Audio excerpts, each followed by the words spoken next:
This weekend, Terrifier 3 dropped in theaters, and in just one day, it basically doubled its production budget at the United States box office. So today I'm going to stop and rank all 4 Art the Clown films from the micro-budgeted to the best.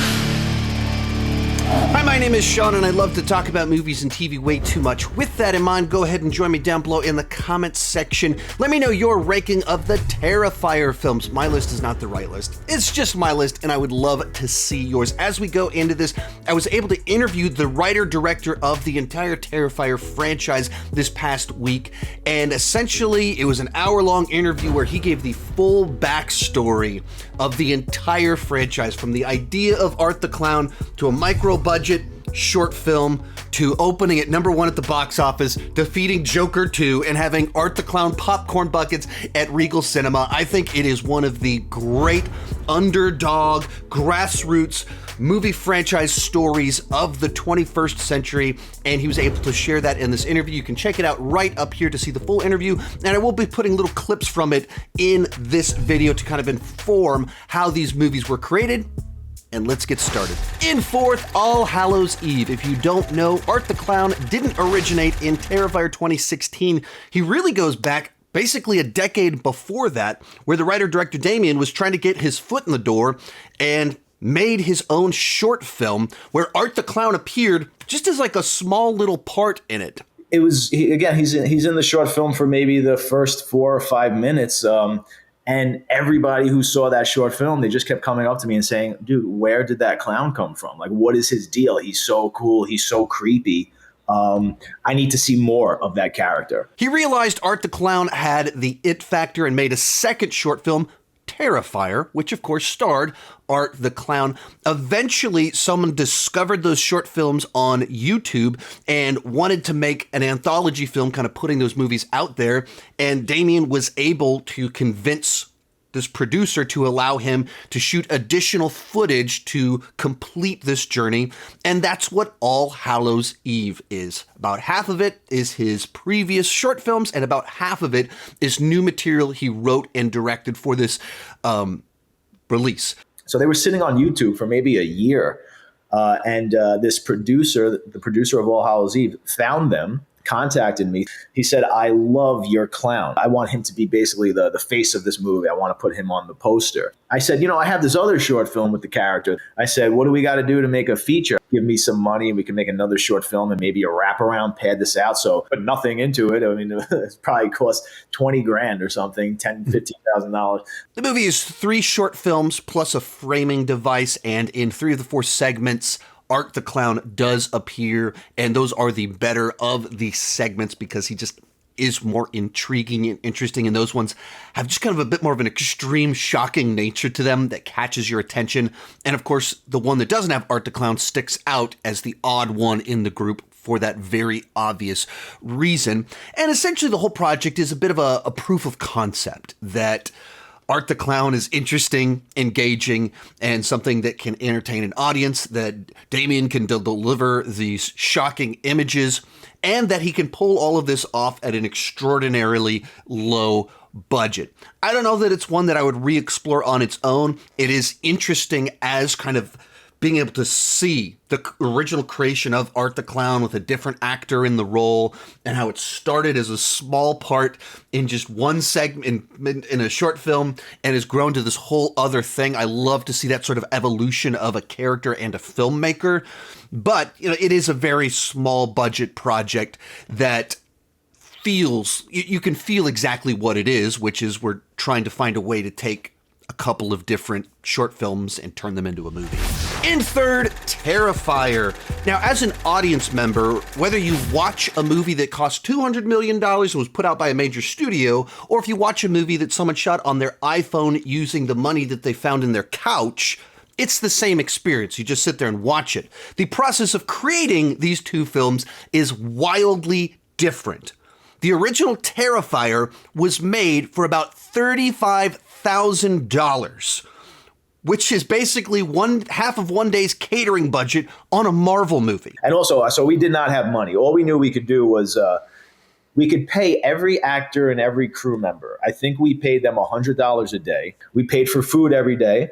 The vast majority of the money went into makeup materials. And I did, writer, director, editor, makeup effects, sound design, like everything you could possibly do. Like I color graded Terrifier. That's why it looks like so shitty. So I didn't take a salary. Phil didn't take a salary. My DP, George, didn't take a salary, and he brought in the camera that he owned, the equipment, all the lighting. So that's how we got all that for free. When you watch this movie, you have to realize it was made on a micro budget with borrowed equipment, and it is tremendous what they were able to pull off. On a plot level, it's basically an expansion of the Terrifier short film. Kind of the same basic setup, except with kind of a framing device about the survivor, as well as a couple twists and turns in there. But the basic idea of Art the Clown stalks someone as they desperately try to survive, and he kills them in increasingly more and more sadistic ways. Of course, the hacksaw kill is the one that is the most memorable, extreme, and insane from this movie. But that's what it's really able to do, is get back to kind of this grindhouse, making a movie for pennies, but delivering extreme shock value. It can't compete with the slickness and scope of production of a Hollywood film, so it does what it can do, delivers absolute insanity for gorehounds. And it delivers what Hollywood would never deliver. The hacksaw kill is not something that would ever be in a big Hollywood production that could ever get a rating for wide distribution. In my head, I'm saying, why is somebody going to watch my $35,000 horror movie when they can go watch the biggest, newest $20 million Hollywood movie? Mm-hmm. I said, I have to put things in this that Hollywood is not allowed to show. That'll get people talking. And I wrote the hacksaw scene, and I said, even when people read it, like David read it, and he goes, "You're not going to really show that, are you?" And I said, "I'm going to show everything we could possibly imagine."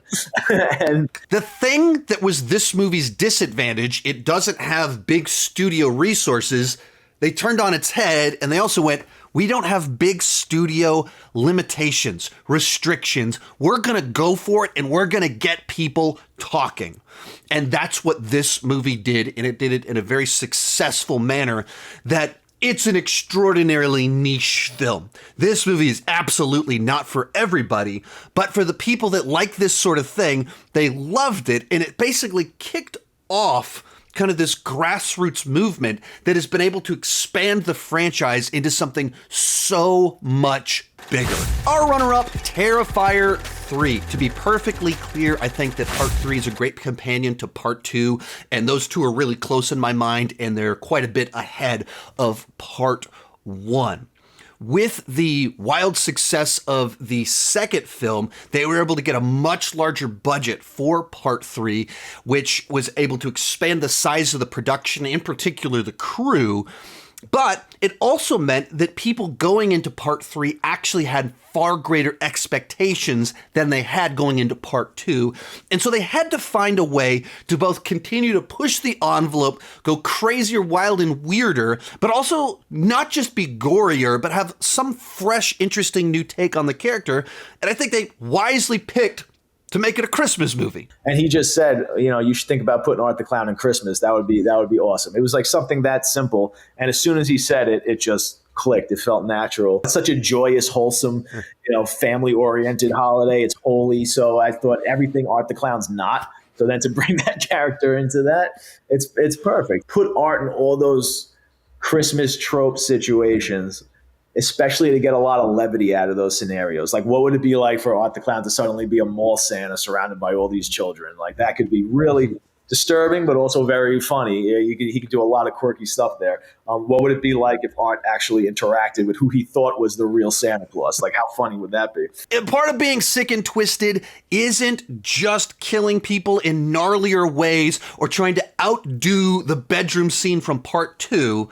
You take something that is viewed as with such innocence and joy as Christmas, and you just turn it on its head. And this movie just finds all of this fun, creative ways to do Christmas kills, play off the natural emotion that comes to mind with some of these iconic Christmas images and finds the most twisted, sick punchline through murder at the end of these different sequences. But it wasn't just that in this movie there's more kills than ever, and each individual kill kind of is creative, interesting, and unique. I would say that none of the kills in this movie as an individual one are as good as or as shocking and extreme as the bedroom scene, but the overall quality of the kills is much better than in part 2. But I don't think it's just that there's all these creative kills in the movie. It also, on a character level, allows part 2 to actually change the characters and change the city. This feels like the events of part 2 shook that town, broke these characters, and you're seeing the aftermath of that in this movie. Because you're kind of in that survivor's guilt chapter, I assume. I'd say so. So that's kind of a common thing. So is there any character, Laurie Strode, or anybody like that? I mean, one of my favorites that we didn't really discuss, Damien and I, is Mia Allen from the Evil Dead franchise, and she definitely goes through a lot of guilt. She goes through a lot in the 2013 movie, and I'd say they all influenced, especially probably Mia the most, because she's a bit unhinged in that movie, and I get to be a bit unhinged in here, so I'm very excited about that, and hopefully it translated well. We'll see. I love that movie, so I'll be able to see if it's there or not. Yeah, you'll have to let me know. It feels like a bit of a meaner movie. It's a little bit nastier, while it still has this Christmas spirit about it that adds a new sense of kind of fun into the mix. And so it's able to have a different vibe and tone, do something very different with the characters, but it still feels balanced and you get what you want out of a Terrifier film here. The director referred to this as kind of the Empire Strikes Back of this franchise, and I think that's very true, in particular where they go in the third act, the cliffhanger that it leaves us on. We're at this low point, and we can't wait to see what Sienna's going to do next. Our runner-up, Terrifier II. Now, this movie caught me completely off guard when I first watched it. I saw it at Fantastic Fest about a month before it released in theaters, and I had very few expectations for the movie. I'd watched the first film just a couple days before, didn't know much context at all, and I was shocked by how much I enjoyed the film because it still had the Art the Clown antics, the extreme gore, but then it added in all of this mythology and lore. Because I feel like part 2 was sort of my Dream Warriors, where it became more poppy and more fantastic, especially with the fantasy element. Yeah, it's very, very comic book level, part 2. It went a very tonally different direction. This is going to be a supernatural evil. There has to be some sort of supernatural benevolence that's going to be appointed to be the counterpart that's going to be able to combat him. To me, it doesn't make sense if all of a sudden you're resurrected from the dead and then a butcher knife to the head is going to kill you. That doesn't make any sense to me. So I wanted to go deeper with the lore and the mythology. So that's why I decided to go in that radically new direction. For one, because I really love the sword and sorcery genre from the 80s, like Conan and Beastmaster, Red Sonja, Excalibur. Those are some of my favorite movies. Now, the fantasy and mythological elements are what alienated some fans of the original film, but for me, that was the big selling point that pulled it all together, that it is this very dark, sadistic slasher with this iconic new killer, but then it's bringing in these outside influences from these different genres. I mean, you literally have Sienna dressed as a Valkyrie for the majority runtime of the film, running around with a magic dagger, and that's so audacious, it's so wild, that to me is what once again made this movie pop. If Terrifier gave us this new killer, this one gave us this new mythological final girl that is the new great final girl of this decade. And so for me, that's what made all the difference. But of course, you also have a movie that just keeps pushing the boundaries of good taste and how shocking and extreme the gore goes. Of course, the bedroom scene is the one that everybody talks about. When I was first watching it, I saw it with Cody Leach at Fantastic Fest, and he'd ordered Mexican street popcorn. So it's popcorn except with stuff in it. It was like slimy and stuff. I'm eating this slimy popcorn as watching the bedroom scene, like, oh, this is a bad idea. This is making me kind of sick. And You want a movie that actually makes an impact, that cuts through the noise, that makes you feel something you haven't felt. And I feel like that's what they were able to do with this movie. That even though this is a movie made for like $250,000, that's still a very, very, very small budget.